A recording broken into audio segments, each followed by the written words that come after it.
विचारों के आधार पर पहले ही चुनाव से पहले मिल के लड़ते हो तो विचारधारा पहले ही, कार्यक्रम पहले ही बना लो।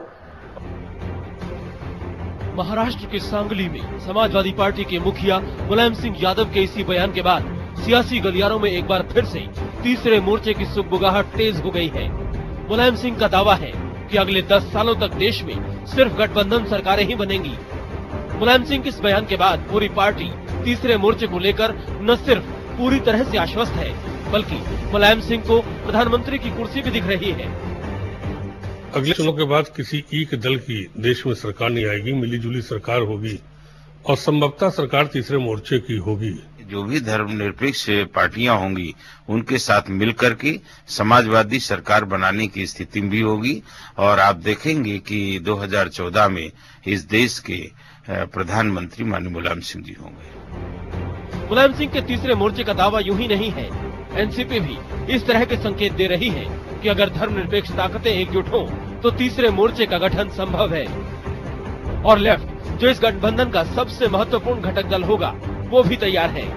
लेकिन लेफ्ट का कहना है कि अगर तीसरे मोर्चे के गठन के बारे में पहल होती है तो सबसे पहले इस गठबंधन की विचारधारा को तय करना होगा। सभी धर्मनिरपेक्ष दलों का गठबंधन चाहते हैं, जैसा मैंने शुरू में ही कहा, और हमारी नीति वही रहेगी, कोशिश भी वही रहेगी कि सभी दलों के साथ एक व्यापक गठबंधन के जरिए ही चुनाव लड़ा जाए। हम स्पष्ट है कि देश के लिए सिर्फ एक वैकल्पिक सरकार की जरूरत नहीं है, लेकिन एक ऐसी सरकार की जरूरत है जो वैकल्पिक नीतियां लागू करे।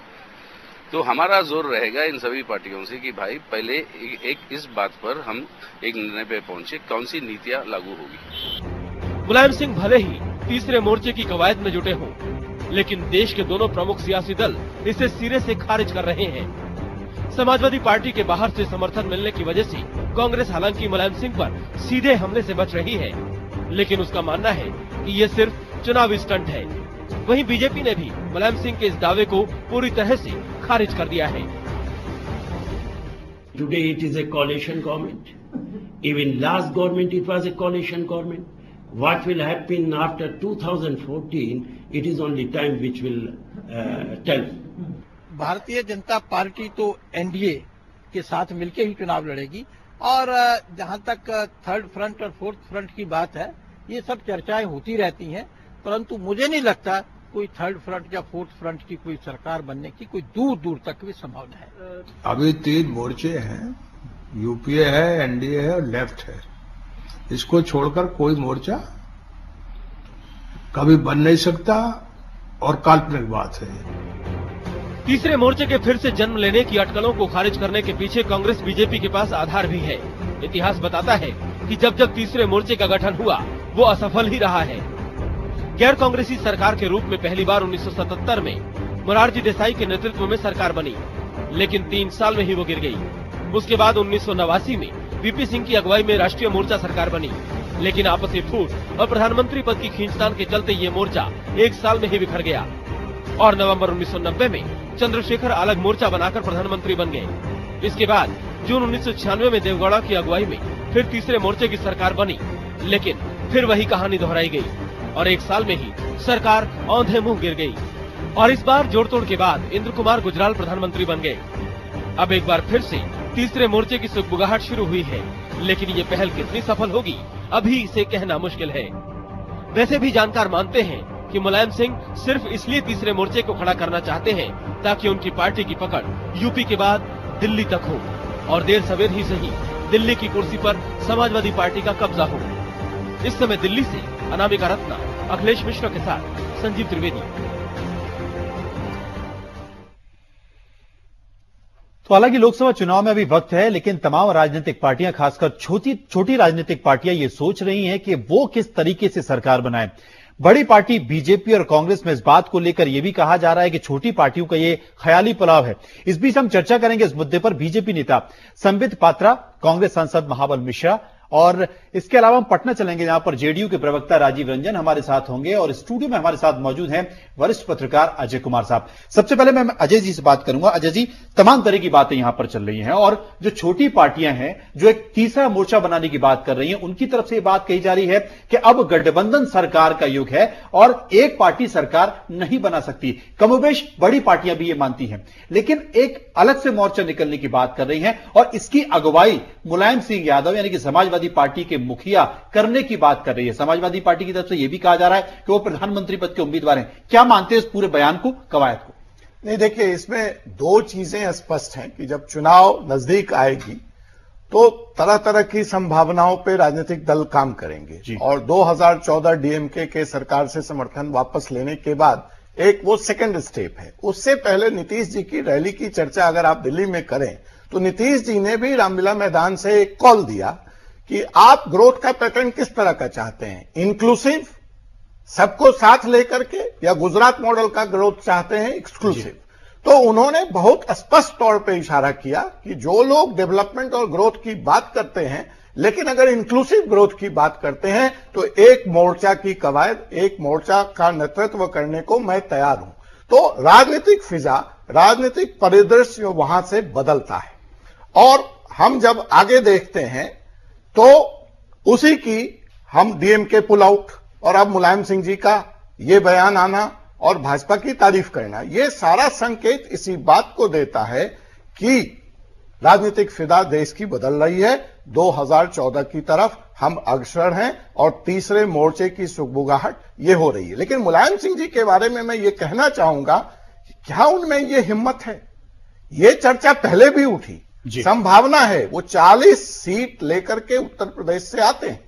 तो अगर मुलायम सिंह जी की वहां सरकार है और जिस तरह का प्रचंड बहुमत उनको विधानसभा में मिला, तो क्या मुलायम सिंह ये जोखिम उठाने को तैयार है? जहां तक मेरी समाजवादी पार्टी के नेताओं से बात होती रही और उनको निमंत्रण दिया गया बिहार से कि लालू जी, यादव वोट बैंक खाली है, आप वहां पे आए, तो मुलायम सिंह जी ने यह कहकर उस वक्त इस प्रस्ताव को खारिज कर दिया बिहार के नेताओं को कि मैं यूपी पे कंसंट्रेट करना चाहता हूं, मैं वापस पुराने दिन की तरह प्रधानमंत्री का ख्वाब नहीं देखना। बिल्कुल 80 सीटों का राज्य है और कम से कम ज्यादा से ज्यादा सीटें अगर मुलायम सिंह यादव को मिलती हैं तो एक बड़ी शक्ति के रूप में मुलायम सिंह यादव उभरना चाहते हैं। शायद यही कारण है कि बार बार यह कहा जा रहा है कि मुलायम सिंह प्रधानमंत्री पद के उम्मीदवार हो सकते हैं अगर 60 सीटें समाजवादी पार्टी लेकर आती है तो उत्तर प्रदेश से। महावल जी हमारे साथ बने हुए। महावल जी, आपके साथी हैं और जब जब सरकार संकट में होती है तो मुलायम सिंह का आसरा कहीं ना कहीं सरकार को मिलता है। ऐसे में अगर मुलायम सिंह इस तरह का राग अलापते हैं तो कांग्रेस क्या मानती है? देखिए, ये तो चुनाव अभी बहुत दूर है और जहां तक प्री पोल अलायंस होते हैं एनडीए और यूपीए का, उसमें चुनाव पर निर्भर करती है जो सीट किसको स्कोर ज्यादा आता है, किस सीट ज्यादा आती है। जहां तक मुलायम सिंह जी हैं, एक परिपक्व नेता है, वो भाषण क्या देते हैं मुझे नहीं कहना है, लेकिन इतना जरूर मैं कहूंगा जो यूपी में जिस तरह से उनकी वर्चस्व अभी प्रचंड बहुमत मिला, उस तरह से मैं समझता हूं जो 2014 चुनाव में एमपी को मिलेगा या नहीं मिलेगा, इसकी भी शंका की दृष्टि से देखी जाती है। लेकिन मैं समझता हूं 2014 में कांग्रेस पार्टी की सरकार बनेगी, थर्ड फ्रंट की कोई गुंजाइश नहीं है, क्योंकि पब्लिक ने देखा है। जो आप बीपी सिंह को ले लीजिए, उससे पहले सरकार बनी थी, उनको लीजिए, चाहे देवगौड़ा साहब का सरकार लीजिए, चाहे गुजराल साहब को सरकार लीजिए, तो थर्ड फ्रंट की सरकार चलती नहीं है, बल्कि बनने से पहले बिखर जाती है। इसलिए थर्ड फ्रंट की चर्चा अभी करना बेईमानी होगी, अभी गुंजाइश नजर नहीं आती है। जी, संबित जी हमारे साथ बने हुए। संबित जी, इस तरह की बयानबाजी होती है क्योंकि संभावना, राजनीति कहीं ना कहीं संभावनाओं पर टिकी होती है, और अगर इस तरह की बयानबाजी होती है तो आप किस रूप में देखते हैं, बीजेपी किस रूप में देखती है? देखिए मनोज जी, सबसे महत्वपूर्ण विषय है कि कब कब थर्ड फ्रंट और फोर्थ फ्रंट की बातें होती हैं। आप ध्यान दीजिएगा इतिहास में, राजनीतिक इतिहास में, तो पाइएगा कि तभी बातें होती है जब किसी प्रकार का पॉलिटिकल इंस्टेबिलिटी जो है देश को जकड़ता है। जब भी इंस्टेबिलिटी होता है, अस्थायित्व होता है, तो थर्ड फ्रंट उभरने लगता है, उसकी सुगबुगाहट जो है हवा में, फिजा में चर्चाएं चलने लगती है। तो अभी भी फिलहाल देश में जो परिस्थिति है, कांग्रेस में एक इंस्टेबिलिटी है।